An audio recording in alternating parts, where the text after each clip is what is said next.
Market में सेठ रामलाल की कपड़े की एक बड़ी दुकान थी और दुकान में वो सारा दिन ग्राहकों को और गरीबों को मुफ्त भोजन खिलाते और गर्व से सीना चौड़ा करके कहते कि मैं बहुत बड़ा धर्मात्मा और पुण्य का काम करने वाला इंसान हूँ।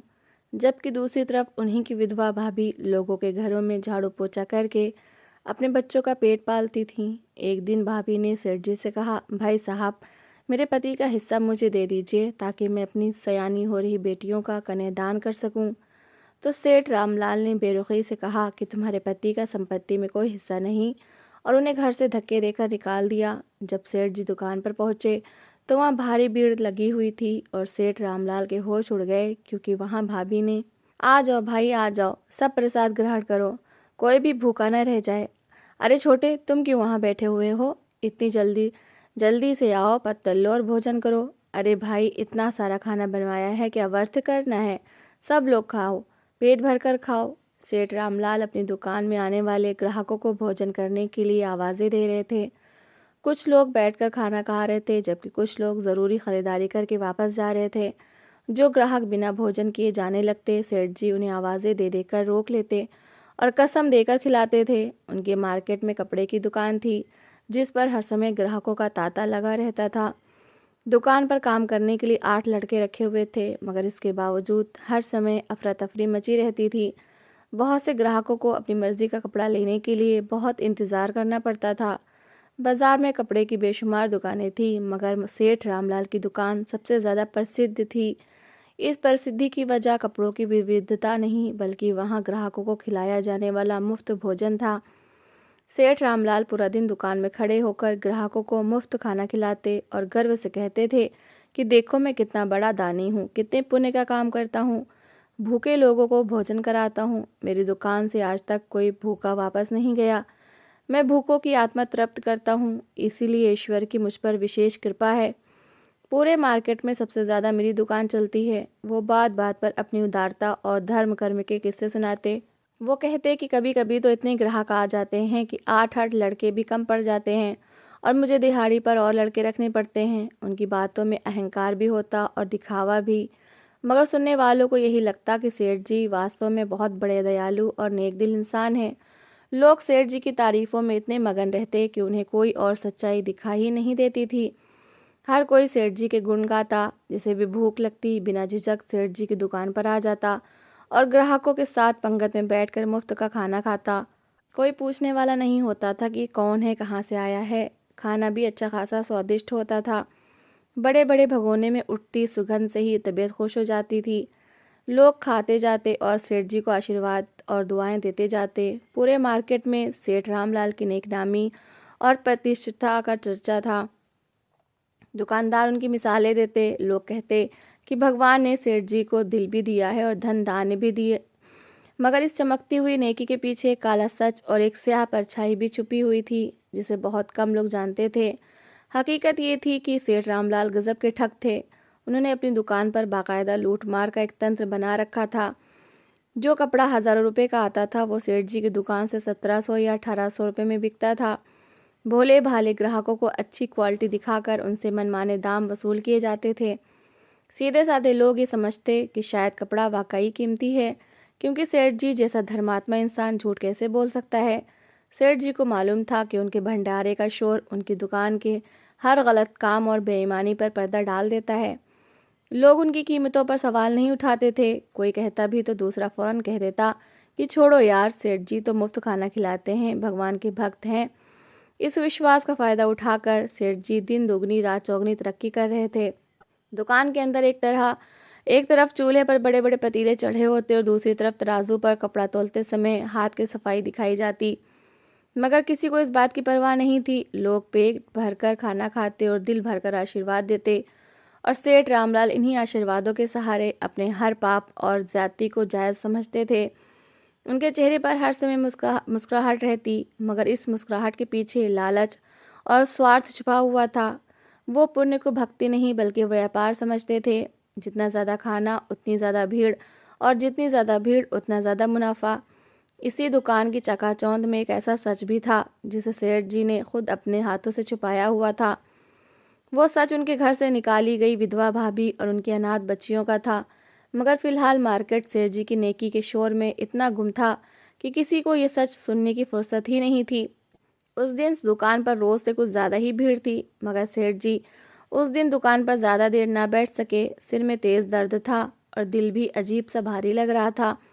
पकवानों की सुगंध जो रोज़ उन्हें अच्छी लगती थी, आज बेचैनी पैदा कर रही थी।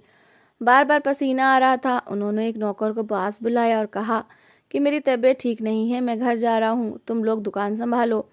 नौकर ने फौरन सिर हिला दिया। सेठ रामलाल समय से काफ़ी पहले घर आ गए।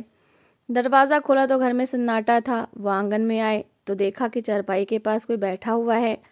ज़रा ध्यान दिया तो पहचान गए कि वो उनकी भाभी हैं, वही विधवा भाभी जिनके पति सेठ जी के भाई का कई साल पहले देहांत हो चुका था। सिर पर सादा सा पल्लू था, चेहरा थका हुआ और आंखों में इंतजार साफ नजर आ रहा था। साथ ही उनकी दो बच्चियां भी चुप बैठी थीं, वो भी बहुत साधारण कपड़ों में थीं। सेठ जी को उन्हें देखकर अच्छा नहीं लगा, चेहरे पर नापसंदीदगी आ गई। दिल ही दिल में सोचा, ये फिर आ गई। उन्होंने चिढ़े हुए स्वर में कहा, तुम यहाँ क्या कर रही हो? भाभी फौरन खड़ी हो गई, कहने लगी, भाई साहब, मैं रोज़ आती हूँ आपसे मिलने, मगर आप दुकान से बहुत देर से आते हैं। आज सुना था तबीयत खराब है, इसीलिए सोचा शायद बात हो जाए। सेठ जी ने बेरुखी से कहा, हाँ बोलो, क्या बात है? मैं पहले ही ठीक महसूस नहीं कर रहा। भाभी ने कुछ पल खामोश रहकर हिम्मत जुटाई, फिर धीमी आवाज़ में बोली, भाई साहब, मैं आपके पास एक ज़रूरी बात लेकर आई हूँ। मैं ज़्यादा कुछ नहीं मांग रही, बस अपने पति का हक मांगने आई हूँ। जो जायदाद हमारे ससुर जी ने छोड़ी थी, उसमें मेरे पति का भी हिस्सा बनता है। सेठ जी ने चौंककर उनकी तरफ देखा, आंखों में हैरानी के साथ गुस्सा भी आ गया। भाभी बात जारी रखते हुए बोली, मैंने अपनी बच्चियों के रिश्ते अच्छे घरों में तय कर दिए हैं। लड़के शरीफ हैं, मगर विवाह के खर्चे और दहेज के लिए पैसे नहीं हैं। मैं लोगों के घर में बर्तन मांज कर अपना और बच्चों का पेट पाल सकती हूँ, मगर उनकी शादी नहीं कर सकती। इसलिए हाथ जोड़कर आपसे अपने पति का हिस्सा मांग रही हूँ, ताकि अपनी ज़िंदगी में इस कर्तव्य से मुक्त हो जाऊं। ये सुनते ही सेठ जी का चेहरा लाल हो गया, आंखें गुस्से से फैल गईं। उन्होंने ऊंची आवाज़ में कहा, क्या बकवास कर रही हो तुम?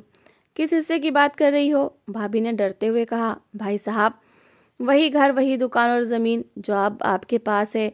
मेरे पति ने भी तो इस घर के लिए काम किया था, उन्होंने भी तो आपके बराबर मेहनत की थी।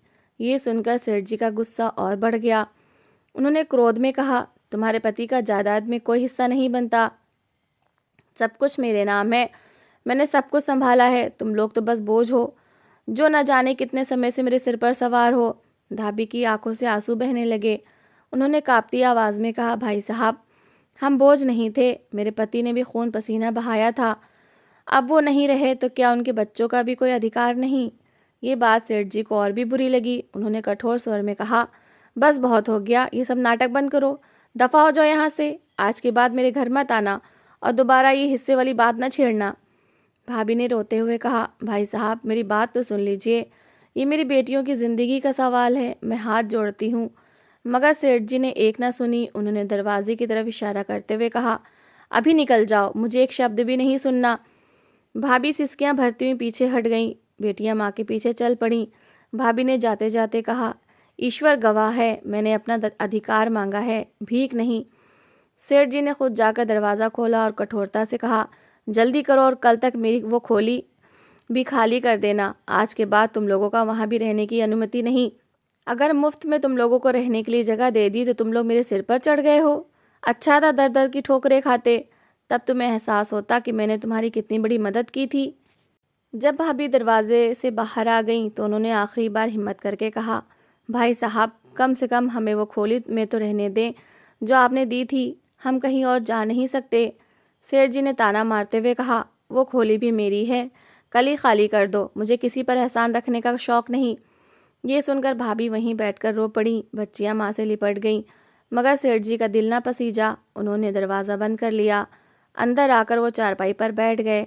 दिल में अजीब सी घबराहट थी, मगर वो खुद को समझाते रहे कि मैंने ठीक किया है, अगर एक को दे दिया तो सब मांगने आ जाएंगे। इधर भाभी बच्चियों को लेकर अंधेरे में उस टूटी फूटी खोली की तरफ चल पड़ी जो कभी सेठ जी ने दी थी। रास्ते में आंसू थमने का नाम नहीं ले रहे थे। बच्चियों ने पूछा, माँ, अब हम कहाँ जाएंगे? भाभी खामोश रहीं। उनके पास कहने के लिए कुछ भी नहीं बचा था। आज अपना अधिकार मांगा था तो उस जगह से भी बेदखल कर दी गई थी। जो कभी उनका सिर छुपाने के काम आई थी। अगले दिन सेठ जी ने आदमी भेजकर वो खोली भी खाली करवा दी। भाभी के पास सिर्फ कुछ बर्तन और बिस्तर रह गए। वो सब समेट कर एक कोने में बैठ गईं। उस दिन सेठ रामलाल ने एक विधवा औरत को उसके अधिकार से वंचित किया था और उसी दिन उनके अपने सुकून की नींव भी हिल गई थी। ये वो दिन था जिसके बाद उनकी ज़िंदगी धीरे धीरे बदलने वाली थी। विधवा भाभी खुले आसमान के नीचे बैठी सोचती रहीं कि अब वो क्या करेंगी, और फिर उनके दिमाग में एक उपाय आया। कुछ देर तो वो संकोच में रहीं, मगर फिर अपना दिल मजबूत करते हुए फैसला कर लिया था। उन्होंने सोच लिया था कि सेठ जी को इस बात का एहसास दिलाकर रहेंगी कि दूसरों का अधिकार खाने वाले ज़िंदगी में कभी भी शांति हासिल नहीं कर पाते। वो हमेशा अशांत रहते हैं। अगले दिन जब सेठ रामलाल दुकान पर पहुंचे तो वाकई वहां गैर मामूली भीड़ लगी हुई थी, मगर ये वो भीड़ नहीं थी जिस पर वो रोज़ गर्व किया करते थे। उनके कदमों तले से ज़मीन उस समय खिसक गई जब उन्होंने देखा कि दुकान के ठीक सामने ज़मीन पर एक साफ सुथरी चादर बिछाए उनकी विधवा भाभी बैठी हुई थी। सामने बड़े सलीके से कुछ भगोने रखे थे जिनमें सादा सा खाना था, दाल चावल और साथ में रोटी। भाभी के साथ उनकी दोनों बेटियां भी बैठी थीं, जो लोगों को बड़े आदर और संस्कार से पत्तल और प्लेटें पकड़ा रही थीं। उन्होंने अच्छे तरीके से अपने सिर ढक रखे थे।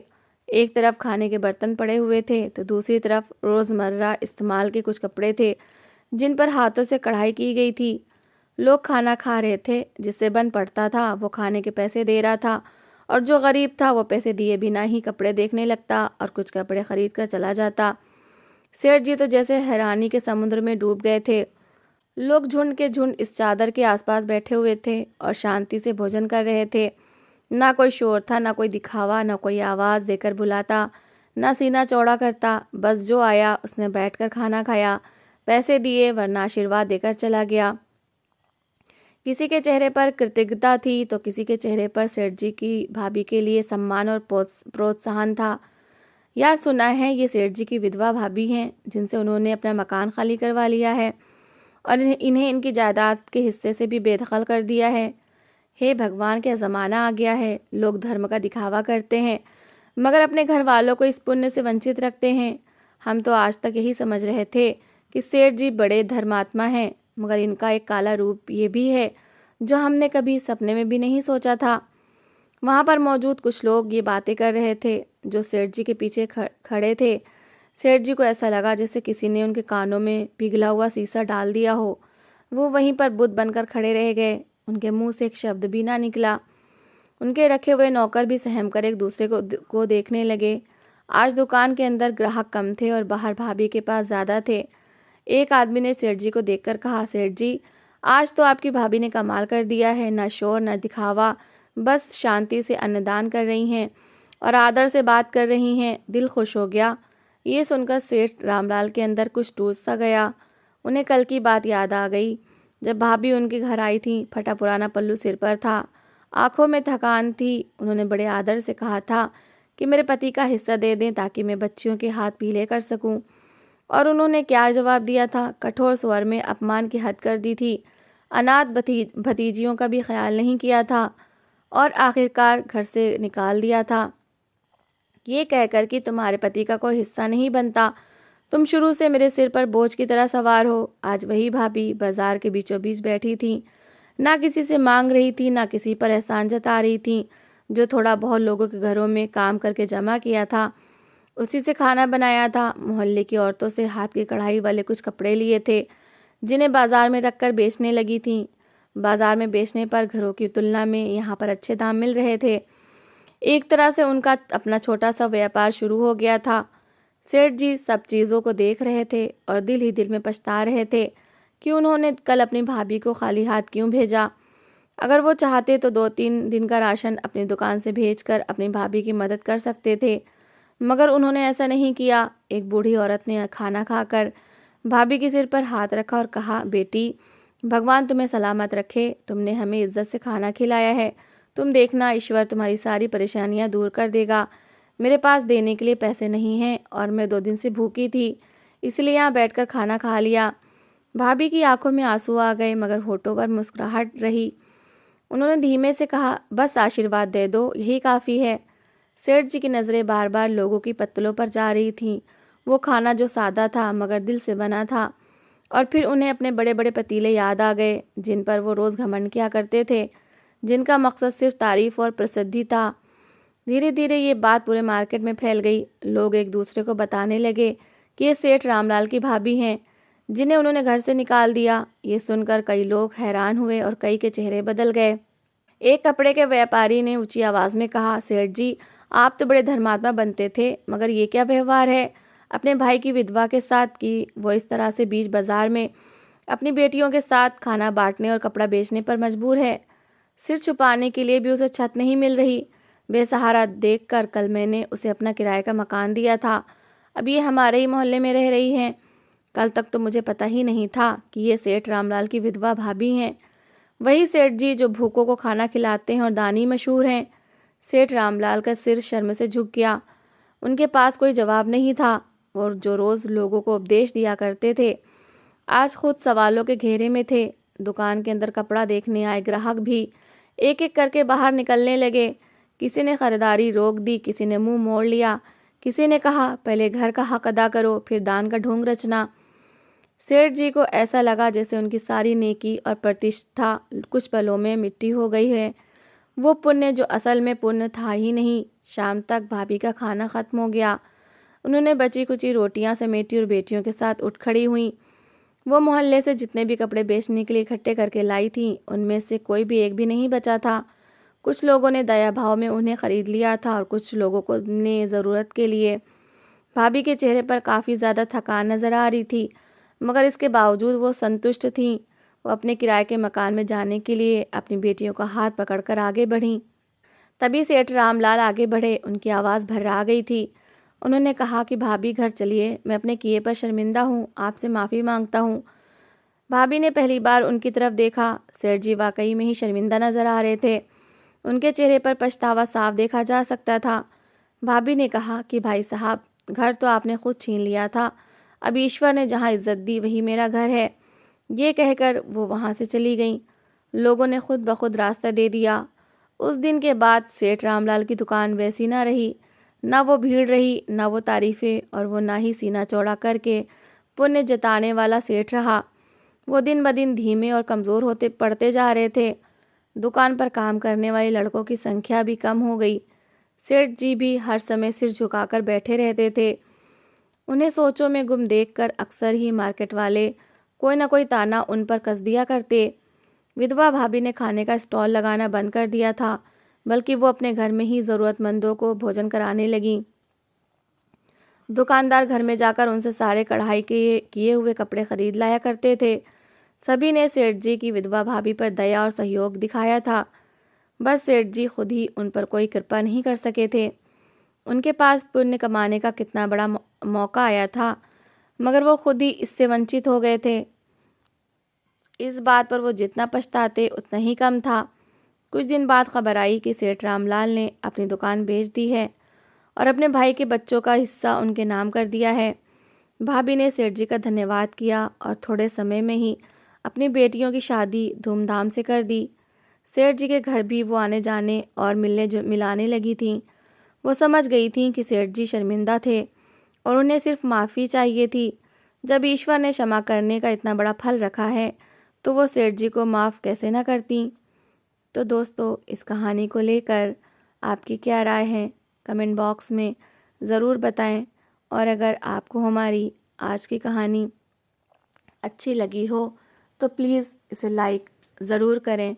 अगर आपने अभी तक हमारे चैनल को सब्सक्राइब नहीं किया तो ज़रूर कर लीजिए। तो मिलते हैं ऐसी एक और मोटिवेशनल कहानी के साथ। Thanks for watching.